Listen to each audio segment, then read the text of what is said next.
Guten Abend, mein Name ist Heidenstein. Was ist los? Du bist am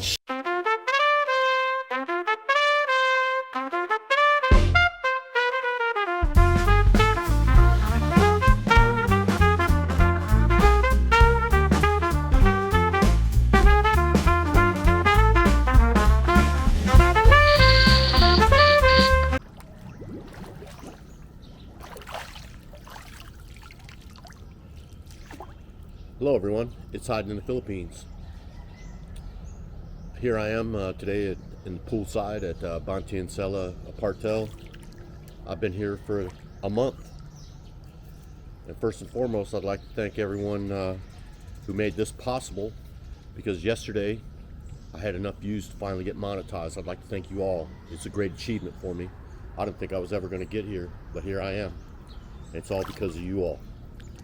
Now this is my reality, where I'm at and what I'm doing. It's a dream come true. Well, what I want to talk about today is I had a dream like 3 nights ago. And have you ever had one of them lucid dreams where you're there? I mean, you're really there. I mean, everything just, you're actually in the dream and you can't differentiate the reality from the dream. And that's what happened to me the other night. I was drifting off to sleep. We were watching Planet of the Apes. And I started falling asleep, you know, when the sun sets, about 9 o'clock, about 6 o'clock here. And then about 3 hours later, just 9 o'clock, I start passing out. I get up at 6 in the morning, you know. So I'm falling asleep. So I'm going to sleep. And my eyes close, it gets black. I open my eyes, it's light, black. When I close my eyes, the light from the TV when I open them. And then I closed my eyes, and this time when I opened my eyes, I was at work, at my job in Ohio, building trucks. And it was odd because, you know, as a welder, I drop my helmet and everything goes black. And then when I hit sparks, you know, I can see everything. Everything comes to light. And it was it was odd because I had closed my eyes, but like I said, when I opened them, I was at work. And you know, even in the dream, I was like, what am I doing here? And I flipped up my helmet and I was actually at work. I mean, I was there. 100% all of me was there. I could feel the sweat on my body because it's a hot job that I do. I could smell the smoke in the air. I could hear the people all around me talking, the sounds of the factory, just the bang, the clang, the big overhead doors rising up, and I was 100% at my job. And part of me was like confused. Like, what, you know, because I understood that I was in the Philippines. But how could I be at the Philippines if I'm here at work? And there I was at work, and I was looking down, I looked at my hands, and I had gloves on my hands. I had my welding shirt on. I had my helmet on strapped to my head, and you know, I took my helmet off and I just was like, I had been sitting down when I was welding, and then I was looking at my hand. I stood up and I was like, how can this be? This can't be real. And yet it was. I mean, the dream was so vivid. It was so lucid. I could see everything clearly. The smoke from other welders. I could see sparks over here. The brilliance of somebody else welding over in this area. And I could see my fellow compatriots working, you know. There was Timbo was over there, you know, talking to his friend, pointing at some stuff that needed to be done. And my boss was over there behind me off to the right, you know, because I turned around and I looked and I seen him over there. And I just saw everything that, like a regular day at work. But I still was so confused because, I mean, how could I be here? You know, I was sure that I shouldn't be there. But I was there, and it was so, I mean, it was such a lucid, vivid dream that I couldn't shake myself from the fact that, you know, I am here. I thought I was in the Philippines, but damn, that part must be a dream. You know, the Philippines must be the dream, and here I am back in my reality, and I kept looking at my hands and looking around, just confused, and you know, I was looking over at my boss, and I had that confused look on my face, and, you know, the boss was like, hey, what are you doing? I was like, man, what am I doing here? And the boss was like, I don't know, man, but you're supposed to be working. You know, this truck's got to be out by the end of the day. You got to get cracking. Let's go, man. And I was like, no, man, you're wrong. I'm not supposed to be here. I'm supposed to be in the Philippines. I'm sure. It was like, man, and the boss was like, man, are you going to go off again about that shit? You know, we're sick and tired of hearing you talk about the Philippines. Man, you need to get back to work. You know, this is serious business. We ain't got time for your shenanigans and your dreams of going to the Philippines. And I just kept looking at him all quizzical, like I was having the hardest time trying to be in the reality that I was in, because some part of me just knew that, you know, this ain't right. And, you know, I turned over to one of my friends and I was like, hey man, what in the fuck is going on here? I was like, this ain't right. Something's wrong. Something's wrong here. I'm not supposed to be here. And the guy I'm working with, he's like, man, are you gonna go off again about the Philippines? You know, you've been talking about that shit all day. You know, we all know you're gonna leave in a couple months, and you're gonna head on over there. But we got to get this truck done by the end of the day, man. They've been on our ass all day about getting this truck done. And I'm telling you, I could hear everything going on in the factory. I really was there. I could not differentiate the dream from the reality, and I was beginning to accept that I was at work. I really was. I was like, damn, man, I could have swore I was just laying next to a beautiful girl. I kept looking at my hands, and I'm looking around. I mean, you can see the smoke rising up, and you can hear the sounds of, you know, people clanging on stuff. I hear the diesel truck fire up over this way. One of the garage doors was rising up because they were fixing to pull another truck in that needed to be worked on. But I kept shaking. I was like, this can't be real. This can't be my reality. But I couldn't deny the fact of where I was. I was there, you know, and I'm just, and I couldn't take it. I was like, man, I was like, I just looking at my gloves, and I took one of my gloves off, and I took my other glove off, and I threw it on the ground, and I'm looking at my hands, and my boss comes walking over, and he goes, hey, Fouts, what are you doing, man? Get your ass to work. I'm not playing anymore. You need to get to work. We got to get this truck out by the end of the day. And I looked at him. I was like, hey, boss, you know, I don't know what the fuck is going on here, but I don't appreciate you talking to me like that, for one, and you best back up off of me, you know. And he's like, well, what is your problem, Fouts? What is your major malfunction? And I'm looking at him, and I'm all quizzical because I'm not even sure. I was like, you know, is this guy real? I mean, this can't be real. This just, you know, this can't be my reality.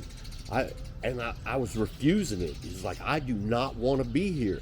So I took my helmet off and I laid it down on the bed that I was working on, and I'm still looking around, and my boss is like getting him. He's like, come on, man, I am not playing. You're fixing to get fired. And I was like, look, bro, I don't care. I really don't care. I don't want to be here no more. I'm tired of this. I'm tired of you. I'm tired of this place. I'm tired of all of it. I'm tired of having to get up at 3 in the morning and walking my dog so I can be in here by 5 in the morning. I'm tired of all this shit. I'm tired of working 12-hour days, man. I don't want to be here no more. And I just, you know, I was at that moment. I was fixing to quit, and one of my buddies came over to me and he's like, hey man, what's going on? You know, I was like, something's wrong, man. Something's wrong here. I don't feel right. Something's amiss. You know, this can't be my reality. And I just couldn't accept it for what it was, that I was actually in Ohio in the truck factory welding. And I just kept thinking to myself, this can't be real. And yet it was. You know, I couldn't deny what was before me, because like I said, I could feel the sweat on me. You know, I could smell the weld in the air. I could hear the voices. I could see all the visuals, and I kept looking around and, you know, trying to look for something that would signify that this wasn't real, but there was no part of it that wasn't real. It was it was so lucid. I was there. I was looking down at my boots. My boots got holes in them and a bit of duct tape on them. They're old boots. The laces have broke several times. I've tied them back together. I'm looking at these boots and I'm like, those are my boots. You know, and I'm looking at my shirt. It's got a big old hole in it where the die grinder had caught a hold of it and tore a big hole in it. And I was like, yep, that's it. And I could even see like where it had caught me a little bit on my body there, and I could see through the shirt where I had a little bit of blood on me, and I was like, well, damn, this is real. I mean, how can this not be real? But I didn't want it, you know, with all my heart. I didn't want it to be real. I couldn't accept the fact of where I was and what I was doing. I didn't want to do it no more. I just didn't want to. So I started taking off my shirt, and my boss was like, hey man, I don't know what the fuck I was like, look man, I'm done for the day. I'm going to the house. He's like, you can't go to the house, man. If you go to the house, you're fired. I said, well, then that's the way it's going to be. I took off my shirt and I threw it down at the floor at his feet, and I was like, hey, go fuck yourself. I don't care. He's like, you're fired for sure now. You can't talk to me like that. I was like, okay, man. Look, you fired me, so that's the only power you have over me anymore. So I suggest you best keep your mouth shut. Because at that point, I was getting riled up. You know, not because this guy was talking to me the way he was, but I was riled up because this was my reality. I was like, I did not want to be in that weld shop with the heat of 1,000 suns. I didn't want to be there, and yet I was. So I'm still looking around, and I can't believe here I am stuck in this damn factory, and I'm not in the Philippines. That, you know, the girl that I was just laying next to was just a figment of my imagination. I was like, man, am I losing my mind? Have I gone mental? Do I need to go check into the clinic, go up there on the 5th floor and get me one of them jackets that gives you that hug, that permanent hug? Do I need to go get drunk? What do I need to do? Something is wrong with me. So I walk over to my toolbox and I lift up my toolbox and I'm looking in my toolbox, and there, you know, I got one of my stickers. I have stickers that say hiding in the Philippines, and I look at it and it's got a rooster on it.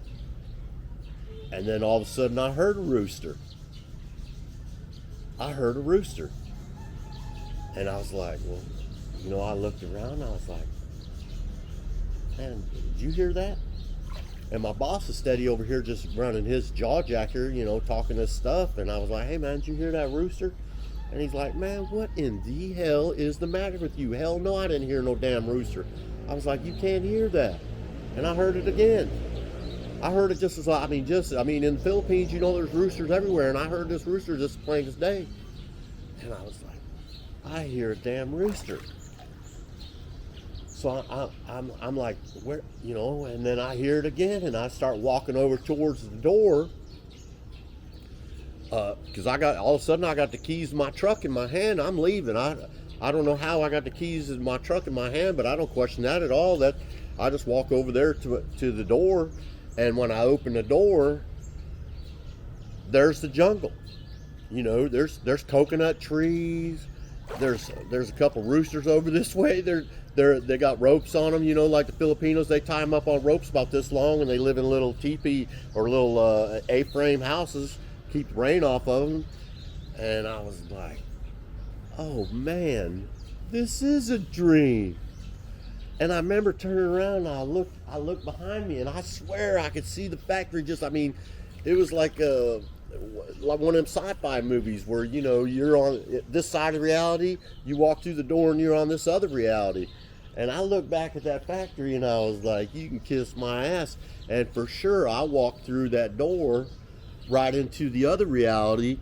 And when I got to the other side, I was like, all my welding stuff was off of me. I didn't have my welding shirt on me. I didn't have my other t-shirt underneath me. I didn't have my bandana on my head. I looked down at my feet and I was wearing a pair of flip-flops and a pair of board shorts and no shirt and this here necklace right there. And I was like, oh, thank God it is a dream. you know, it was one of those things where you realize, okay, I am in a dream. And I was like, I know if you could have seen me sleeping, if anybody could have seen me sleeping, I woke, I had the biggest smile on my face because I was so happy that what I thought was my reality was not my real reality. It was a dream. And the relief, I can remember feeling the relief wash over my body as I realized that it was just a damn dream, man. And at some point, you know, I must have reached over and I grabbed my girlfriend. I got a habit of reaching over and patting her ass in the middle of the night. I can't help it.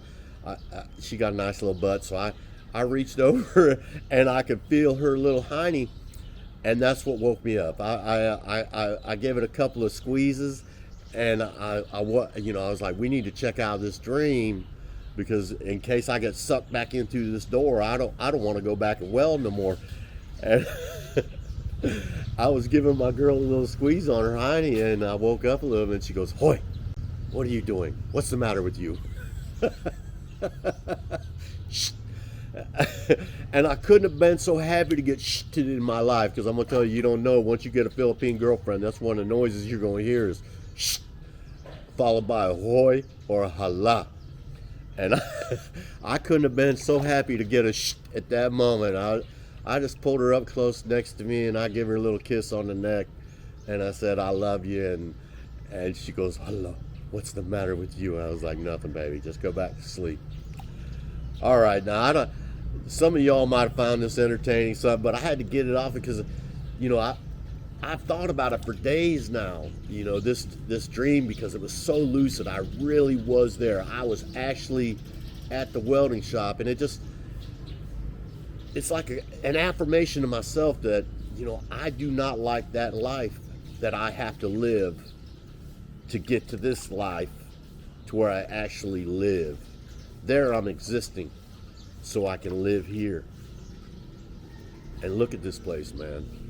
I mean, I couldn't be happier. There's 3 pools here. I'm in one now.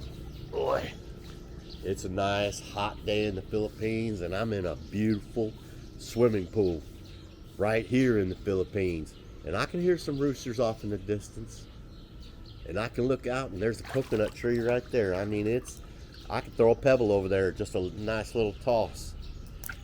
Little thatched bamboo huts, or I forget what they call them, but I'm just tickled to be here, and I don't want to wake up from this. And I know at some point I'm gonna have to, but man, while I'm here, I'm gonna live. All right, this has been Hiding in the Philippines, living the dream, a real dream. It's an actual dream, and you can't take it from me. You just can't. Life is good.